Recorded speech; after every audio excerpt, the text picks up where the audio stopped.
വിശുദ്ധ കുരിശിൻ്റെ അടയാളത്താൽ ഞങ്ങളുടെ ശത്രുക്കളിൽ നിന്ന് ഞങ്ങളെ രക്ഷിക്കണമേ. ഞങ്ങളുടെ തമ്പുരാനെ, പിതാവിൻ്റെയും പുത്രൻ്റെയും പരിശുദ്ധാത്മാവിൻ്റെയും നാമത്തിൽ ആമേൻ.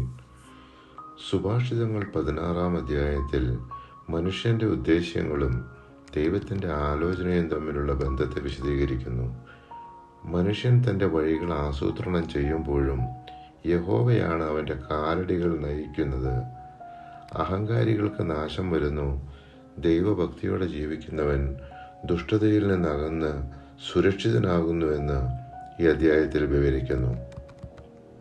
സുഭാഷിതങ്ങൾ 17-ാം അധ്യായത്തിൽ ജ്ഞാനവും നീതിയും നിറഞ്ഞ ജീവിതം നയിക്കാൻ വേണ്ടിയുള്ള ഉപദേശങ്ങൾ നൽകുന്നു. കലഹം ഒഴിവാക്കുക, സത്യസന്ധത പാലിക്കുക, ദയയും വിനയവും പുലർത്തുക എന്നതിൻ്റെ പ്രാധാന്യം ഇതിൽ വ്യക്തമാക്കുന്നു. വാക്കുകൾ നിയന്ത്രിക്കുന്നവൻ വിജ്ഞനാണ്, പ്രശാന്തമായ മനസ്സുള്ളവൻ ബുദ്ധിമാനത്രേ. സുഭാഷിതങ്ങൾ 17-ാം അധ്യായം 27-ാം തിരുവചനം. സുഭാഷിതങ്ങൾ 18-ാം അധ്യായം വാക്കുകളുടെ ശക്തിയും ജ്ഞാനത്തിൻ്റെ മൂല്യവും ഊന്നിപ്പറയുന്നു.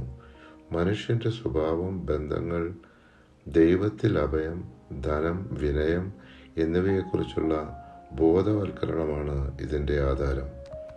ജീവിതത്തിൽ ജ്ഞാനവും ദൈവവിശ്വാസവും എത്ര നിർണായകമാണെന്ന് ഇവിടെ ഓർമ്മപ്പെടുത്തുന്നു. കർത്താവിൻ്റെ നാമം ബലിഷ്ഠമായൊരു ഗോപുരമാണ്. നീതിമാൻ അതിലോടിക്കയറി സുരക്ഷിതനായി കഴിയുന്നു. സുഭാഷിതങ്ങൾ 18-ാം അധ്യായം 10-ാം തിരുവചനം. സുഭാഷിതങ്ങൾ 19-ാം അധ്യായത്തിൽ നീതിയും ജ്ഞാനവും നിറഞ്ഞ ജീവിതം നയിക്കാൻ വേണ്ടിയുള്ള ഉപദേശങ്ങൾ നൽകുന്നു. ദരിദ്രനും സത്യസന്ധനുമായിരിക്കുക, ദൈവത്തിൽ ആശ്രയിക്കുക, വ്യാജ വാക്കുകൾ ഒഴിവാക്കുക തുടങ്ങിയതിൻ്റെ പ്രാധാന്യമാണ് ഇതിൽ പ്രതിപാദിക്കുന്നത്.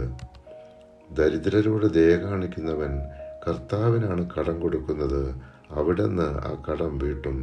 സുഭാഷിതങ്ങൾ 19-ാം അധ്യായം 17-ാം തിരുവചനം. പരിശുദ്ധാത്മാവെ, തിരുവചനത്തിൻ്റെ അനന്തശക്തിയാൽ ആത്മാവിൻ്റെ ഫലങ്ങളും ദാനങ്ങളും നൽകി തീക്ഷ്ണതയാൽ ഞങ്ങളെ ജ്വലിപ്പിക്കണമേ. ആമേൻ.